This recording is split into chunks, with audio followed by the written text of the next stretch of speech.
Hi, I'm BrendaEM. I'm going to be showing you the work I did on this Realtube 2 tube effect unit. So basically this is a single space rack mount unit, and I like the sound of this. I think it has a good sound. The signal noise ratio is pretty good, and unfortunately all the pots are bad and the switches were bad in the pedal. And unfortunately, I don't have the video of me opening up the cover. I also wanted to issue a warning because of the age of this unit that when I opened it up, I noticed a problem where all the plasticizers and the wire inside were starting to fail. So the soft polyvinyl PVC or polyvinyl chloride wire was becoming brittle. So I actually had a bit of a problem with some of the connections on the inside, figuring out which was which after the wire started falling off in my hands. And so I'll show you the trials and tribulations of this. So, barring this bent LED, I have an issue with these. I got some potentiometers to replace the originals. The only thing is they're shorter by about 2 millimeters. If I put these all the way down, you can easily see the difference. So what I'm going to try to do is kind of bias them like this. And I think I might be okay. I think these LEDs are going to have to be re-squished. I don't think there's any other interference in front. The back ones might be tricky because there's jacks in between. But I'm going to give this a shot. There's two different ways of doing this. One is to cut all the pins off and remove the pot, and that's probably safer for the board. The only thing is I don't think I can get my cutters in for all of these, so I'm going to try removing one outright. And the only thing is it involves heating up all 3 pins at once, which can be kind of tricky because I don't have a soldering pump or anything. So, and the thing is I've got to, not be careful on the board because I don't want to ruin this board. Like so. And on the back, there's 2 different, on the back it says what it is, and it's this, I don't know if you can see this, it says A500K, so it's audio taper 500K. I think some of the American pots have a different scheme. I think it's backwards from this. And audio has a curved taper, and a linear taper goes like this. And so they're different. Haven't gotten one out. I can show you the difference between, you can see that these pins go much farther. And it's supposed to be 2 millimeters. It actually looks more like more than 2 millimeters to me. I think I'll be okay. You can see right here there's some corrosion on this board too. I'm using a little alcohol to clean up the area, at least to get the old flux off. Like so. I haven't even got all the solder if I'm going to try to heat it up and kind of push it through. Which is not the right way to do things, but I don't want to do any more of these to this board than I have to. It's old now. It's from the, I think it's from... it was not that old. I bought it used, but now it's vintage, and that's kind of scary when the stuff you bought when you were young was vintage now. I have some soldering braid. I'm gonna try some of this, and I don't like, the thing I don't like about this stuff is it's kind of wasteful because it's disposable, and but it does work. I can see why everybody uses it, and someone gave this to me, Darla, and thank you, Darla. I appreciate it. And seems to be making good work of this. Maybe from the top it worked better.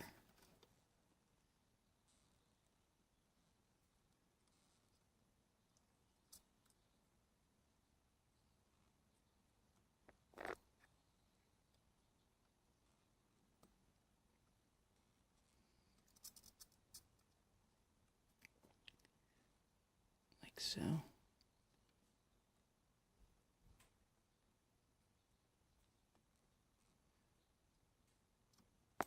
there. Looks pretty good.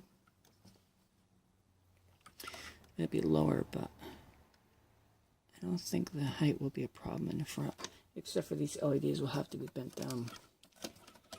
And now it becomes a soldering job. It's just not that bad. I'll clean the tip again. Apply some heat, trying to get it at both at the same time, which is the way to do it theoretically, but In practicality, you can't always do that. Like so. A good amount so it goes up the hole. Like so. I don't even know if these are through hole plated, so I should hit them a little bit more.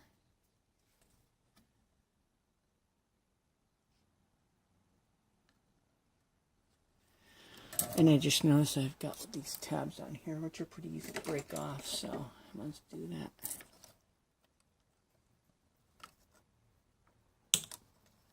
They're usually pretty easy to pick to take off.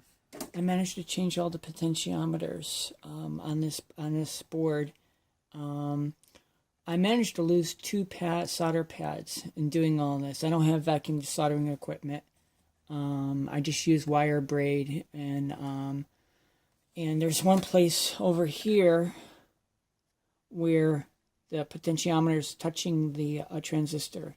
Now the thing is that these potentiometers are only 16 millimeters off the board, and the originals were 18, and that's the only place where it seemed to be a problem. And there's a little fighting here, but it seems to be okay. Yeah. And oddly enough, this works. And I was a little scared because, like I said, I had lifted 2 solder pads, but they were pads that weren't connected to anything, and I think that's why they couldn't take the heat. And that and my soldering skill as such. But I still have a problem with this. The jack, I've got a broken jack in here. At one time I had replaced the one in front with a good metal jack. And I'm not so sure if it's advised to use non-insulated jacks on a piece of tube equipment, because there are high voltages in here in places. While this doesn't have amplification, it does have tube preamplification. So it was a line out. So it was a pretty important jack.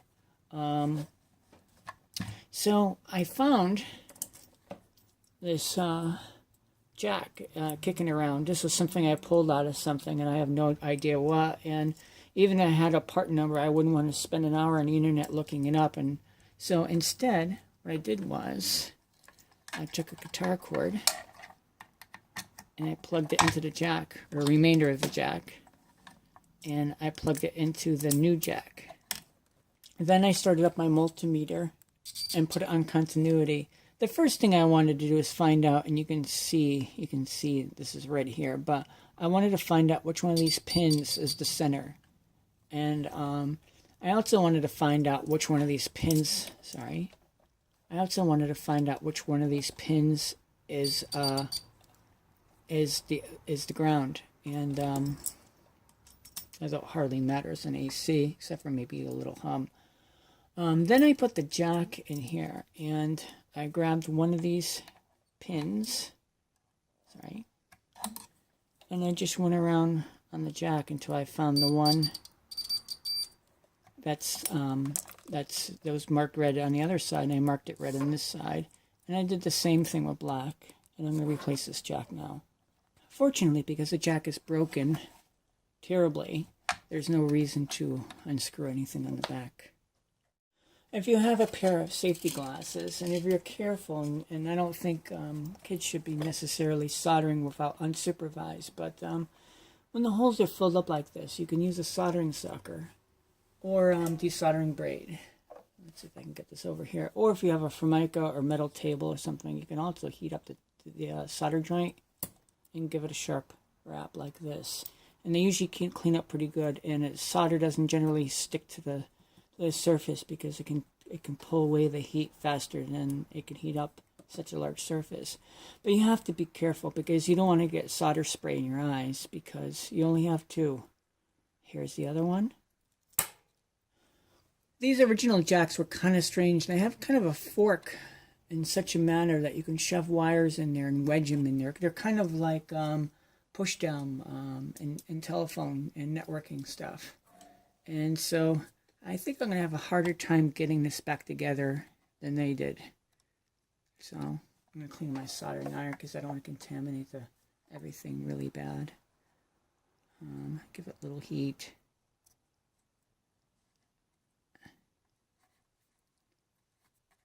Like so. And this is the heat's going up through the the resistor quite well. So it's disconnected. And I want to see if I could put in a new jack and just have this kind of hang here. I only like changing these one at a time, if possible. Unfortunately, this mystery jack won't fit through the hole in the effect unit, and I'm not going to wind it up. Let's see if I have another one. I'm working on this little switch box. This was kind of strange, and so it had a cable, and you plugged it in the back of the preamplifier, and you had two switches in the front. These are actually the new ones. These are the originals. And the funny thing is that there's a 3-conductor cord. If you flip it upside down, you can see, well, I've cleared it out, but this is the original circuit as it is. You had 2 LEDs, 2 double-pole, double-throw switches. I've replaced them with these double-pole, double-throw switches. They used a battery just to work the lights as far as I can tell. I think the battery, as long as you didn't leave it on all the time, I think the battery will last a long time. And in the back here, there's 2 resistors, and there's 2 different resistors, which is interesting too. They might have used this, they might have picked 2 levels in which to switch it, but the funny thing is that well, I guess they couldn't have made it work with just a 3-pin jack, but it's still interesting how the solution they came up with. The new switches came with these little plastic washers.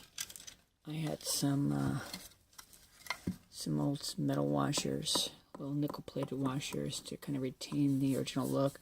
I spray painted this and feathered it off. You can see where I masked it off, but maybe if I shine this up, you maybe can't tell too much. I kind of wanted to keep this looking original. I'm not, going crazy with it, but just to try to keep its spirit as it is. Including I masked off the feet on the bottom. I didn't dare take off these feet and re-glue them because these things have been on here for a long time. And I touched up the edge here too. And so now I took a multimeter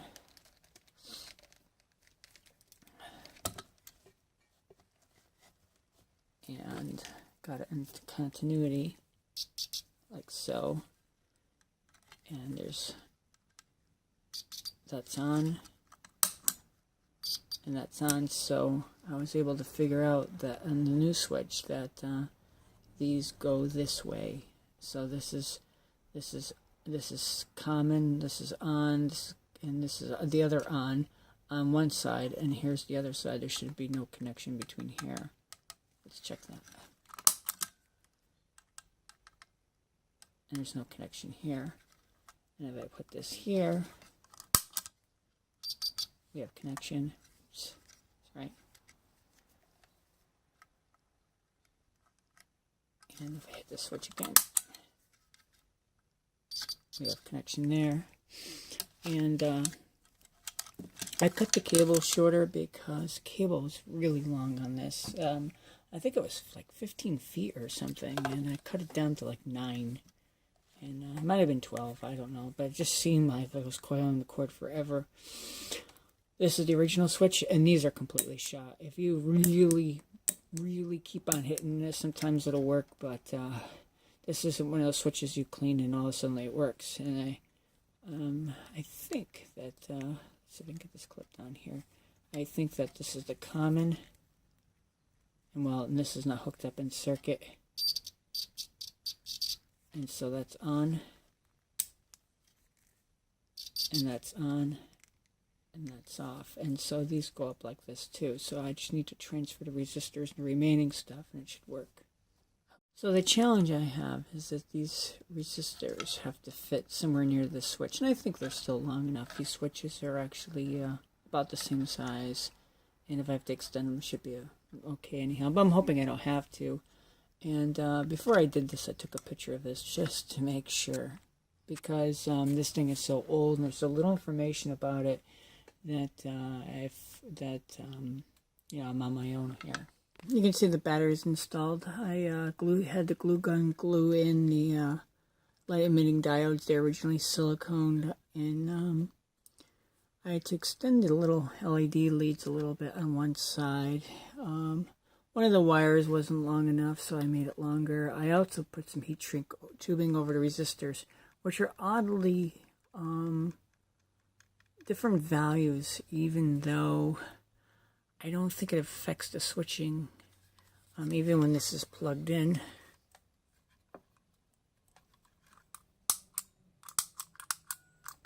I mean, it's kind of, in a way, it's kind of funny.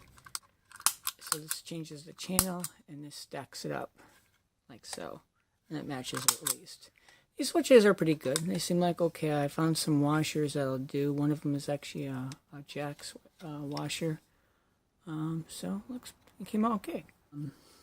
So the result was, I think, aesthetically pleasing. I got a scratch on it already. I found 4 black screws that seem to match. It looks otherwise kind of stock. Maybe if I rub this a little bit, it'll match. But at least now I can change channels, and I can stack it. I don't use the stack much, but the channel switching I do. And it seems to come out okay.